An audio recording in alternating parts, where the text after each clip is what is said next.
একবার নরম করে থাকে শীতকাল করছে সব বলে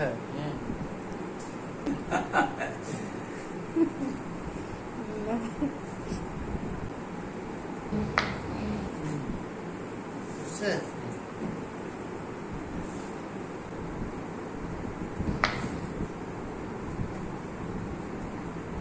করছে আমি তো মোটামুটি 30 বছর হয়ে যাচ্ছে রাজশাহীতে 30 বছর আছে 30 বছর হ্যাঁ। মাশাআল্লাহ। রাজশাহীর কোন জায়গায় থাকেন বললেন? আমি 16 নম্বর ওয়ার্ডে মাদারবাড়ি মালদা কলোনি। মালদা কলোনি। জি ওইদিকে তো স্যার, আপনি তো এই জিনিসটা কিন্তু আমাদের ওখানে নাই। রাজশাহীতেই নাই, লক্ষ্মীপুরেও নাই। হ্যাঁ, হ্যাঁ, এটা আমার ওখানে বিশ্বাস, বলেছে। এটা যদি আপনি ওখানে করেন তাহলে সেই চলাচল ইনশাআল্লাহ।